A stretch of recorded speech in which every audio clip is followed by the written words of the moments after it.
ನನ್ನ ತಂದೆ ತಾಯಿಗಳು ಒಂದು ಅಡ್ವೈಸ್ ಹೇಳ್ತೀನಿ ಕೇಳ್ರಿ, ನಾನು ಅನುಭವಿಸಿರೋದ್ರಿಂದ. ನಿಮ್ಮ ಮಕ್ಕಳ ವಿಷಯವನ್ನ ಅವನು ಒಂದು ವೇಳೆ ದಡ್ಡನೇ ಇರಲಿ, ಯಾರ ಮುಂದೆನೋ ನನ್ನ ಮಗ ದಡ್ಡ ಅಂತ ಹೇಳ್ಕೂಡ್ದು. ನೀನು ಯಾವಾಗ ನಿನ್ನ ಮಕ್ಕಳನ್ನ ಮತ್ತೊಬ್ಬರ ಮುಂದೆ ನೀನು ಈ ಆಳಿಸಿ ಡೌನ್ ಮಾಡ್ತೀಯೋ, ಆವಾಗಲೇ ನಿನ್ನ ಮಕ್ಕಳಿಗೆ ನಿನ್ನ ಮೇಲೆ ನಂಬಿಕೆ ಕಡಿಮೆ ಆಗ್ತದೆ. ತಮಿಳಲ್ಲಿ ಒಂದು ಗಾದೆ ಹೇಳ್ತಾರೆ, ಕಾಗೆಗೆ ತನ್ನ ಮರಿ ಚಿನ್ನದ ಮರಿ ಅಂತೆ.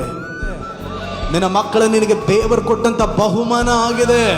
ನಿನ್ನ ಮಕ್ಕಳ ಬಗ್ಗೆ ಮತ್ತೊಬ್ಬರ ಮುಂದೆ ಯಾರ ಮುಂದೆನೂ ಏನವಾಗಿ ಮಾತಾಡಬೇಡ್ರಿ. ಗಂಡನ ಬಗ್ಗೆ ಹೆಂಡತಿ ಏನವಾಗಿ ಮಾತನಾಡಬೇಡ್ರಿ. ಹೆಂಡತಿ ಬಗ್ಗೆ ಗಂಡ ಅವಳು ಯಾವಾಗಲೂ ಹಿಂಗೆ ಮಾತನಾಡಬೇಡ. ರೆಸ್ಪೆಕ್ಟ್ ಮಾಡ್ರಿ.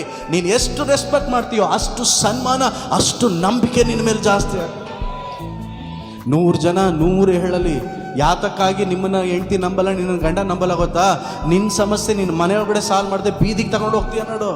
ಅದಕ್ಕೆ ಬೀದಿ ದೇವ ಎಲ್ಲ ಬಂದು ಹಿಡಿತದೆ, ನಂದೊಂದಿರಲಿ ಅಂತ. ಹಂಗಲ್ಲ, ನಿನ್ನ ಸಮಸ್ಯೆಯನ್ನ, ನಿನ್ನ ಪ್ರಾಬ್ಲಮನ್ನು ದೇವರನ್ನ ಮಧ್ಯದಲ್ಲಿಟ್ಟು ಮನೆಯಲ್ಲಿ ನಂಬಿಗಸ್ತಿಕೆಯನ್ನ ಕಲ್ತ್ಕೊಳ್ರಿ.